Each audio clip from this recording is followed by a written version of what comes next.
bom dia, boa tarde, boa noite pra você. Seja muito bem-vindo, eu sou o Juan Gandra. E eu sou o Rodrigo Padinho. Sou o Alberto Ventura. Você está na trincheira, então se prepare pra guerra.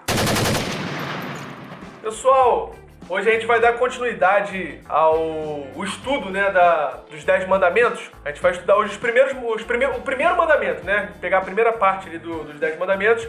Vai começar com o não terás outros deuses além de mim. Êxodo capítulo 20, versículo 3.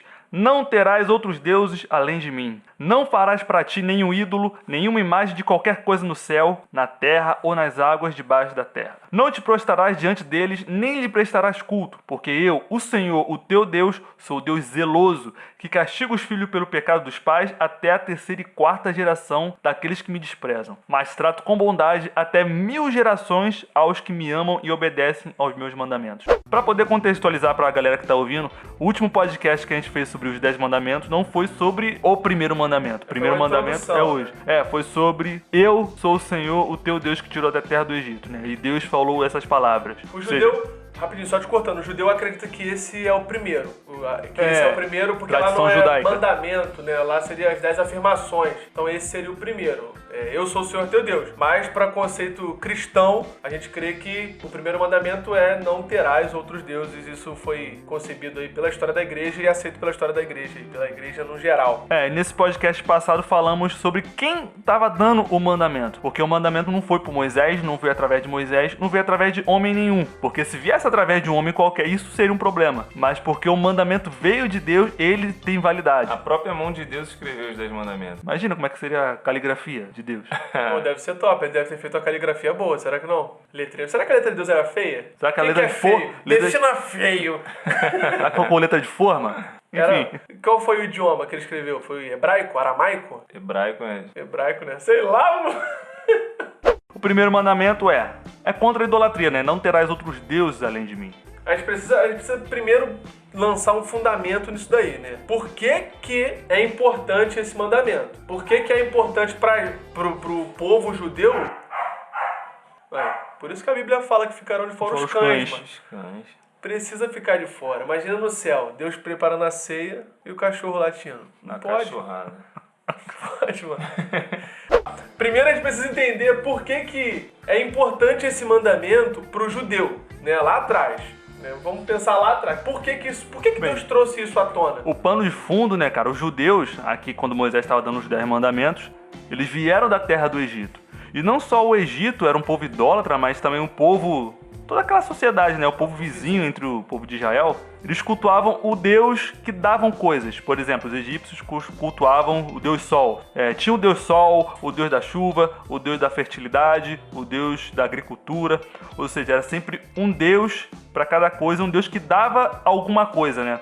Um Deus que fazia você ter filho, né? Um Deus que fazia, a tua plantação germinar, tua plantação dar frutos, tua plantação prosperar. As pessoas antigamente viam aquilo e denominavam que aquilo era um Deus que estava dando presente, que estava dando aquilo. Não, imagina, as pessoas não tinham conhecimento que o sol é uma estrela, vinha aquela bola de luz levantando, né, subindo para o céu, que dava vida, né, dava energia para a plantação, falavam que aquilo era um Deus. Vinha a água caindo do céu, do nada, né? E isso fazia com que as plantas regando as plantas, simplesmente a água do céu caía do nada, não era nenhum homem que fazia isso. Eles falavam, isso é um Deus também que fazia a chuva cair. Separava tudo, né? Separava tudo. Sendo que a nossa ideia, né? O cristianismo pensa que existe apenas um Deus.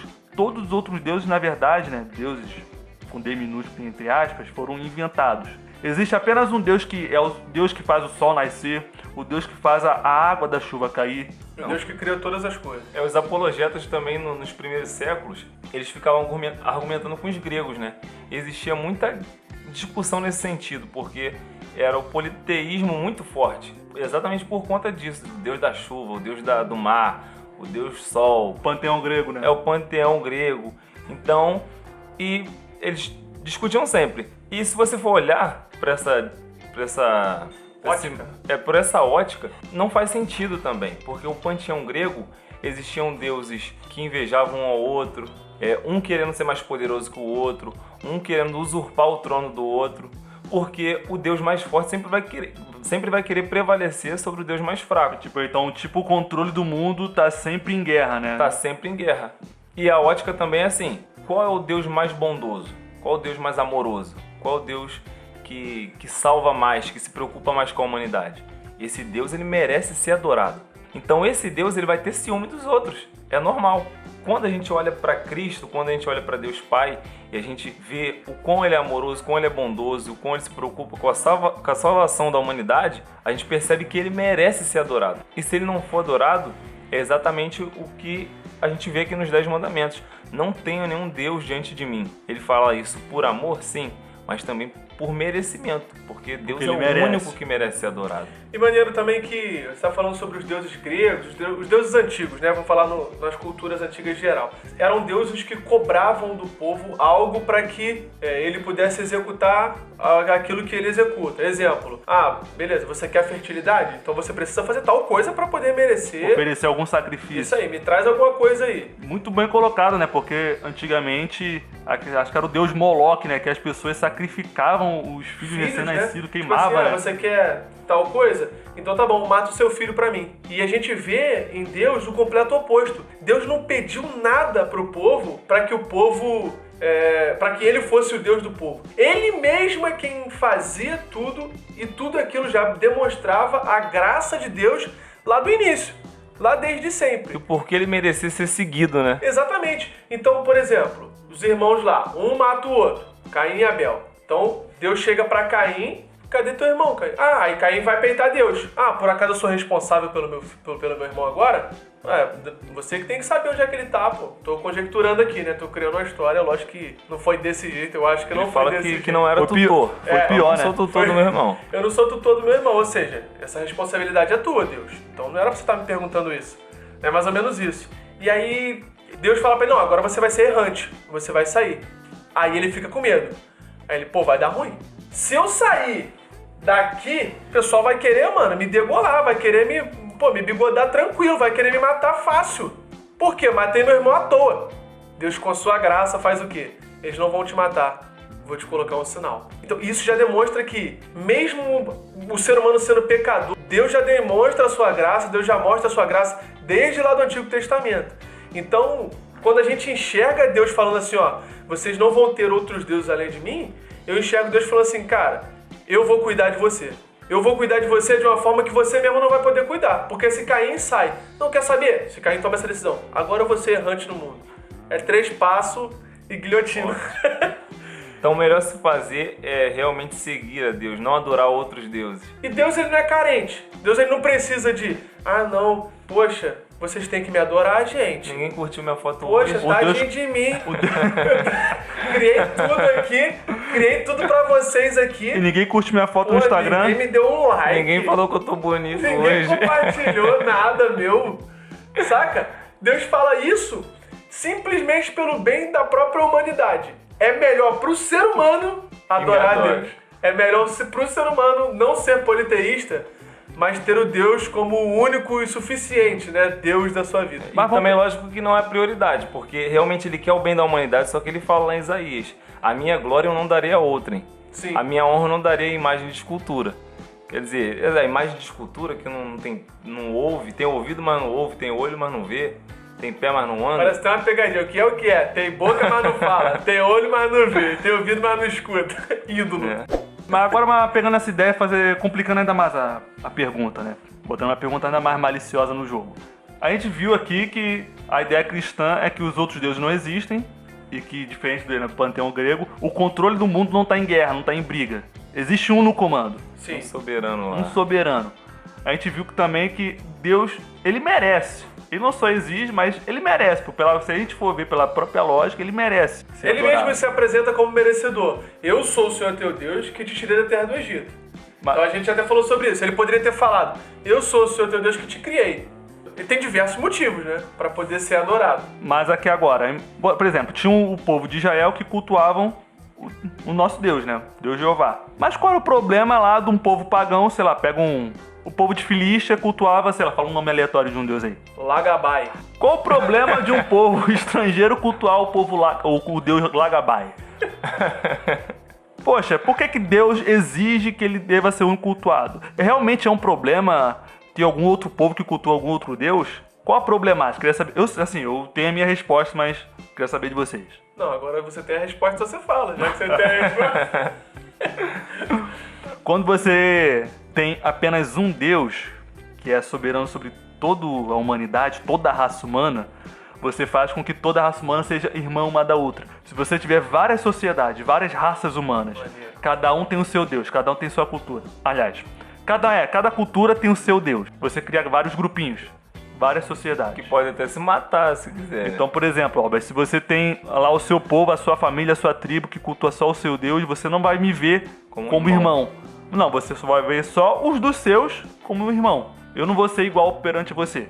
Eu sou de uma outra linhagem. Você é de outro time, de outra facção. Mas quando a gente tem o mesmo Deus, uma linha só, que tá, tipo, mesmo acima criador. de tudo, mesmo criador, cada um vai ser meu irmão. Independente da cultura, independente se a pessoa fala outro idioma, é meu irmão porque veio do mesmo Deus. A gente vê isso, lógico que numa escala menor, mas com time de futebol, né? Então, tipo, com o time já dá treta, né? Já dá briga, já dá... Imagina numa cultura se fosse algo mais macro, né? O Deus daquela cultura. Pô, ia ter muito mais morte. O cristão sabe lidar com essa diferença, apesar de, por exemplo, a gente acredita no cristianismo, a gente acredita na ressurreição do Cristo, que ele é rei sobre os reis, e a gente consegue lidar também com quem pensa diferente, porque a gente parte exatamente dessa premissa que você falou. Deus, ele é o criador de todos nós, e já que essas pessoas que não acreditam no mesmo Deus que eu foram feitas à imagem e semelhança desse Deus, eu posso discordar da crença que ela tem num outro Deus, mas eu consigo conviver com ela, sabe? Porque até quando a gente considera o nosso Deus verdadeiro, e é o único Deus, na verdade, a gente consegue olhar para aquele que crê diferente e amar. Porque a gente fala, não, ele foi feito à imagem e semelhança de Deus. Sim. Eu não vou odiar ele. Outras religiões não pregam isso. Na verdade, muitas religiões, algumas outras, pensam parecido com o cristianismo. Mas isso faz com que a gente seja, sabe, mais misericordioso até com aquela pessoa que não crê também. Então é bem melhor você ter se toda a raça humana fosse de um Deus só do que muitas religiões, né? Muitos deuses. Sem contar o que esses próprios deuses pediam como oferta, como oferenda, né? A esse culto, ia destruir a humanidade. A gente vê. Independente, mesmo se cada deus pagão não, assim, exigisse, fosse um deus bonzinho, né? Fosse um Deus com D minúsculo, mas um deus bonzinho. Mesmo assim haveria o problema. Mas a gente vê que mesmo esses deuses que foram criados eram deuses que exigiam, né, como você estava falando, era deuses que sacrifício humano e outras coisas. Humano, prostituição, automutilação, né, autoflagelo. Sexo entre família, que eu esqueci o nome agora. Incesto.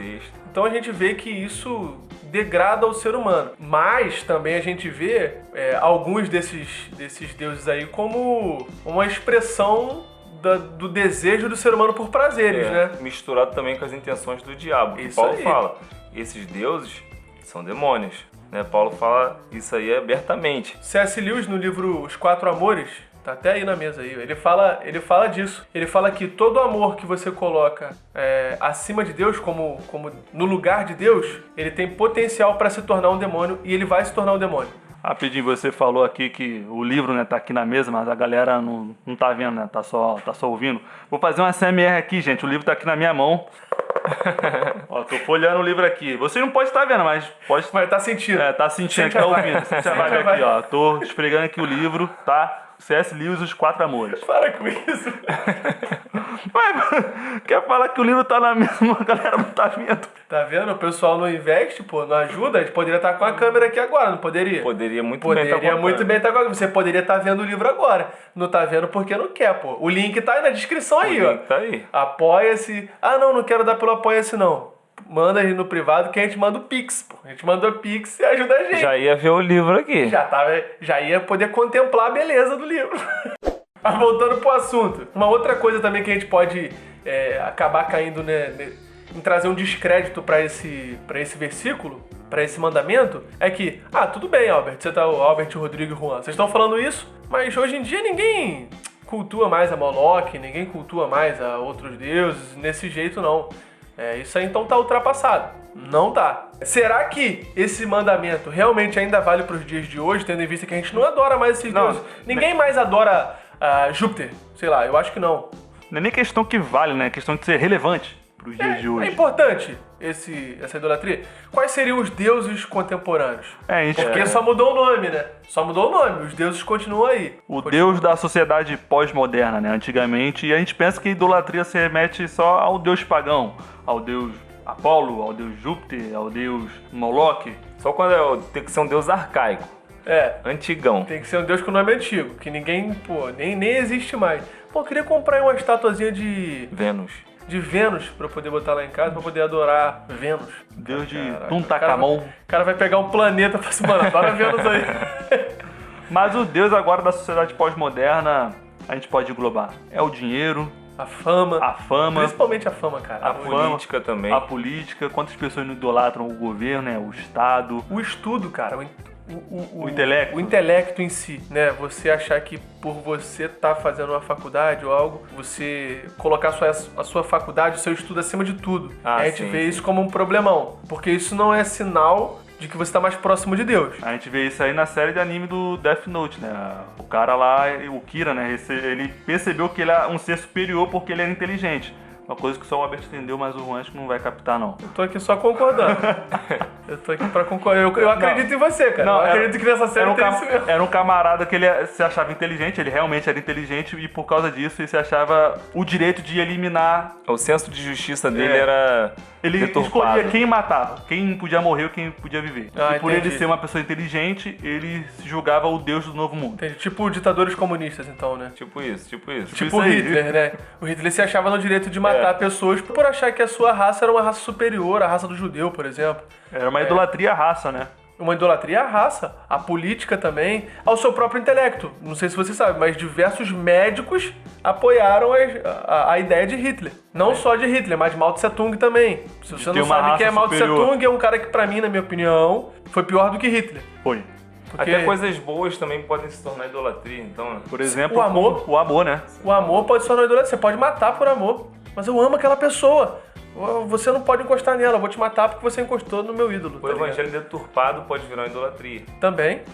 Um pastor pode se tornar um ídolo, tá ligado? O ministério pode se tornar um ídolo. Ministério, sua própria família. Se você coloca a sua própria família acima disso, isso tem o potencial, segundo C.S. Lewis e eu, que a gente acredita também, de se tornar um demônio, e isso vai te matar e te afastar de Deus. Um exemplo aqui claro também que ajuda a gente poder entender. Vamos supor que existe um cachorro, o teu cachorro está se afogando, e um desconhecido, né, que você não ama, um ser humano, tá se afogando também. Se você acha que o amor tá acima de tudo, o amor tem um fim em si mesmo, você ama por amar, você vai salvar teu cachorro, porque o amor se tornou seu Deus.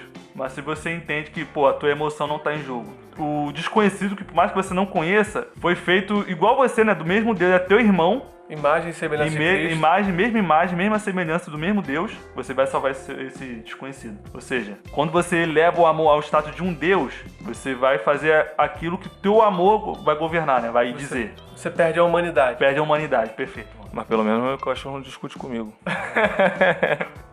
Muitos iriam falar isso. Mas isso é verdade, Albert.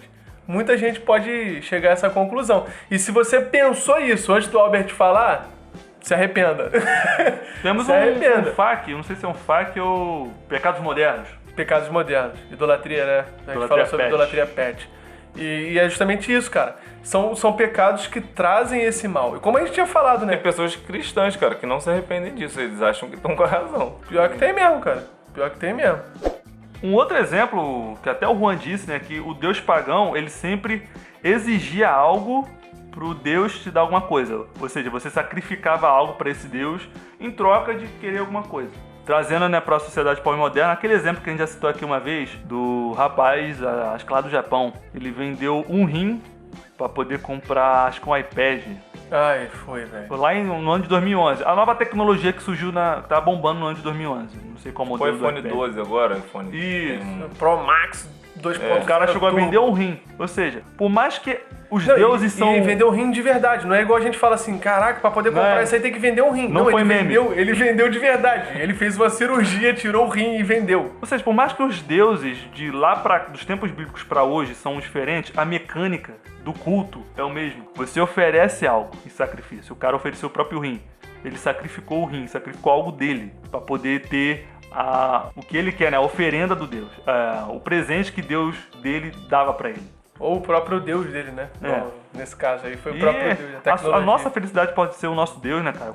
O que as pessoas estão dispostas a fazer em prol da própria felicidade, não importa o que ela faça, não importa as consequências. A gente citou também o entretenimento, que pode ser um Deus. O cara faz de tudo pelo entretenimento, sabe? Não importa o que aconteça, ele precisa de um momento de alegria e de descontração, só que ele, sabe, esquece a família, esquece tudo que importa em prol daquele ali. Então, o Deus dele sempre traz uma recompensa pra ele. E nessa temática de família que tu falou aí, eu acho que fica até um pouco mais fácil da gente entender. Se a gente pegar o relacionamento de pai e filho, por exemplo. O pai, quando ele dá uma ordem pro filho, eu falo isso pro teu filho. Quando eu dou uma ordem pro Matheus, pra ele poder fazer algo ou deixar de fazer algo, não é pro meu bem, simplesmente, mas é pro bem dele. Então, tipo assim, o cuidado que eu tenho com ele, às vezes me faz proibi-lo de fazer algo. Ou ordenar que ele faça algo. Não é porque você é um pai egoísta, um pai caprichoso demais. Ou que quero que ele faça algo pra mim, porque eu sou o pai, afinal de contas eu mereço ser obedecido. Não, se ele não me obedecer, eu continuo sendo pai. E ele continua sendo, ele vai se tornar um filho desobediente. Então é pior pra ele. Então assim, a gente precisa entender isso, né? Que os filhos precisam ter o pai como o máximo, o ícone máximo de respeito e obediência, né? Não pro bem do próprio pai.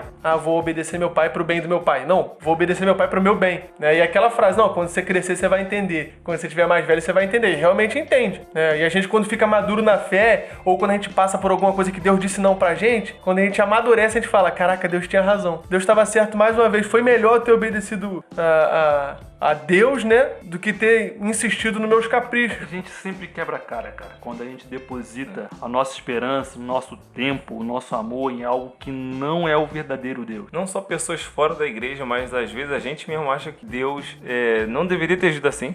Será que isso aqui... Por que Deus me deu esse não? Por que eu não posso fazer isso? A gente acha que a gente tá perdendo a liberdade. A gente até tratou isso uma vez. Acha que Deus tem que fazer alguma coisa porque a gente merece. Porque a gente merece. Afinal de contas, Deus. Afinal de contas, né? Sou o dizimista fiel. Assim, então... Eu sou ofertante da sua casa. Aleluia. Meu Deus. Tem até que mudar a voz, né? Pra poder virar gospel. Um exemplar eu sou. Pois é, aí a gente percebe também, cara, que se a gente não amar Deus acima de todas as coisas, se Deus não for o primeiro amor, como o C.S. Lewis fala, se a gente não amar Deus com amor total, nada muda pra Deus, cara. Deus continua sendo Deus, mas muda tudo pra gente. Muda completamente pra gente. Se a gente não ama Deus como ele merece ser amado, muda a nossa vida. A gente começa, né, a dar os primeiros passos em direção à apostasia, ao abandono da fé. Deus não deixa de ganhar nada se a gente não ama ele. Pois é. Mas a gente perde tudo por não amar a Deus. É isso aí. É a aposta de Pascal, que a gente estava até comentando sobre esses dias. Faz mais sentido pra gente obedecer a Deus do que não obedecer. Exemplo, vamos lá. Nós temos em jogo aqui duas situações. Você tem como apostar em duas coisas. A primeira coisa que você vai apostar é em ser cristão e obedecer a Deus. Se você obedecer a Deus e ser cristão, a recompensa dessa sua aposta, né? Você ganhar nessa aposta, vai ser que você vai ganhar tudo. Você ganha tudo. A recompensa... A vida eterna. A vida eterna. Você ganha tudo. Se você escolher ser cristão e você tiver errado, tudo bem. Vamos supor que o ateu, né? Vamos botar o cristão e o ateu. Tu não deixa de perder. Você não perde nada, porque afinal de contas o ateu estava certo. Então você tem duas opções, né? A primeira, se você acertar, você ganha tudo. Se você errar, você não perde nada e não ganha nada. Agora, se você for ateu e você acertar, você não ganha nada, mas também não perde nada. Mas se você tiver errado, meu filho, você perde tudo. Você perde tudo, você perde a vida eterna. Então faz mais sentido apostar em ser cristão, porque você não tem nada a perder. Você aposta em ser cristão e como risco disso, se você tiver certo, você pode ganhar tudo. Não, fora que eu não lembro de quem é essa frase, mas fala assim: valeria a pena ser cristão ainda que Deus não existisse. Que loucura. Sabe, você viveu os princípios que Cristo estabeleceu, aquilo que ele pregou, ainda que ele não existisse, cara, você viveu de uma maneira muito mais feliz, muito satisfatória. Tá ligado? Os prazeres... E ele existe, porque quando a gente tem contato com o Espírito Santo, a vida é transformada, é liberta de coisas que a gente, pela nossa força própria, nunca ia conseguir. Então a melhor coisa do planeta é você seguir a Deus. Obedecer, né, cara? O que ele tá falando. Porque, além de tudo isso, de ser benéfico pra gente, ele tem uma visão privilegiada de tudo, né, cara? Ele sabe das coisas. Ele sabe, mano. Então, esse mandamento não quebra aquilo que a gente tava conversando no outro podcast sobre Coríntios, sobre liberdade. Não quebra a liberdade da pessoa, né? Pelo contrário, garante a liberdade da sociedade, garante a liberdade da comunidade. responsabilidade. Então, sim, esse mandamento ainda serve pra gente hoje e serve como base de todos os outros mandamentos. É o colocar Deus, né, acima de todas as coisas. E é o primeiro ponto do resumo que Jesus dá no Novo Testamento. Ele fala assim, nesses 2 mandamentos se resume toda a lei e os profetas. Primeiro mandamento, amar a Deus acima de todas as coisas. Então, a gente precisa entender que para poder amar a Deus acima de todas as coisas, a gente não pode ter nada que se coloque acima de Deus, como risco da gente perder a nossa fé, perder a nossa vida. Não é você deixar de amar o que você já ama. Por exemplo, você ama o futebol, né? E você está amando mais o futebol do que é o próprio Deus. Deus não te fala para você amar menos o futebol, mas para amar mais a Deus. É isso aí. Colocar Deus no devido lugar, né? No trono. Isso, é. E as coisas vão andar melhor, né? Se você aprende isso, porque quando você bagunça essa ordem, meio que você ama tudo pela metade. Porque Deus tá numa ordem errada. E pra mim também nem compensa muito, mano. Não compensa muito amar o futebol, porque eu sou botafoguense, mano. Não tá nem compensando, velho. É melhor ficar no time de que ganha sempre, no time de Deus, né? Que não perde uma guerra, não perde uma batalha. Essa questão até eu queria pontuar o contexto também dos 10 mandamentos, que é a coisa mais linda, porque o judeu, ele entendeu perfeitamente os 10 mandamentos assim que foi apresentado a eles, no sentido de entender a grandeza daquilo que Deus estava propondo nos 10 mandamentos. E o judeu, ele conhecia Deus pelo nome Eu Sou, e a gente falou aqui, abordou o tempo inteiro sobre essa questão de Deus não necessitar da nossa adoração. E no nome Eu Sou, que o judeu conhecia muito bem, quando Deus se revelou para o povo judeu através de Moisés, Deus falou para Moisés, fala para Faraó que Eu Sou enviou você. Eu sou o que sou. Deus se apresentou dessa forma. Essa ideia de... Até acho legal, porque Moisés pergunta para Deus, tá, mas eu falo que eu vim em nome de quem? Tem tantos deuses, né? Eu vim em nome de quem? Quem é você? Para quem? Como é que eu falo? Aí ele se apresenta dessa forma. Se apresenta como Eu Sou o que sou. E tem 3 coisas que tá dentro desse nome que Deus se apresenta para Moisés para falar para Faraó. Eu sou o que sou significa soberania. Eu sou. Vocês não são. Vocês não são. Eu sou. Maneiro. Significa autossuficiência. Vocês precisam de coisas para sobreviver. Mas eu sou o que sou. Eu sou o que sou. Caraca. Eu sou autossuficiente. Independente se a gente o adore ou não, se a gente tem ele como Deus ou não, ele continua sendo Deus, porque ele é independente de qualquer coisa, né? Ele é o único que é autossuficiente, ele não precisa. A gente não, a gente precisa de Deus, a gente precisa de amigos, a gente precisa de dinheiro, a gente precisa de comida. Ele não tem necessidade de coisa nenhuma, né? Ele não tem necessidade de nada. E é por isso que ele também não precisa de ser adorado, ele não depende, na verdade. É aí que vem a palavra plenitude, né? Tipo assim, ele é satisfeito em todas as esferas. Assim mesmo. Ele é o próprio deleite dele mesmo. Engraçado, acho engraçado, né? Moisés assim perguntou: Deus, você é quem? Compadre, eu sou o que eu sou. O culpado também. Compadre. Meu compadre. Eu sou o que eu sou e é isso aí mesmo. Eu sou, e se alguém perguntar, eu sou o que eu sou, irmão. Fala que eu sou o que eu sou. Fala isso lá, dá o papo reto. E também dentro do Eu Sou tem a soberania, autossuficiência e imutabilidade, né? A gente tá sendo, amanhã não é mais, Deus ele é eternamente. Então esse nome já dizia muita coisa. E é por isso que ele merece ser adorado. Amém, mano. É com essa definição que eu termino esse podcast, mano. Declaração linda. Ficou lindo. Cabe um cortezinho lá no Instagram. Mas, pessoal, falando em Instagram, segue a gente lá nas nossas redes sociais, Trincheira Podcast. Trincheira Podcast. Trincheira.podcast, né? Segue a gente lá. Se inscreve aí também no nosso canal aí, cara. Pô, viu o podcast todo aí Compartilha, agora. rapaziada. Compartilha. Mó tempão estudando, várias paradas acontecendo e vocês não compartilham o podcast. Tem que compartilhar. Compartilha com o pessoal aí, manda para os seus amigos. Manda para os seus amigos aí que você tá vendo que tá buscando fama acima de Deus aí, buscando dinheiro. Pessoal aí que é idólatra, né? Até a gente mesmo precisa se policiar, ser livre, né? Dos nossos próprios ídolos, né? E que Deus nos ajude nisso, Deus te ajude nisso. Compartilha esse podcast, manda para alguém aí, que Deus te abençoe, que tenha uma semana excelente e que Deus seja o primeiro lugar na sua vida. Tamo junto. Valeu, fica na paz. Valeu.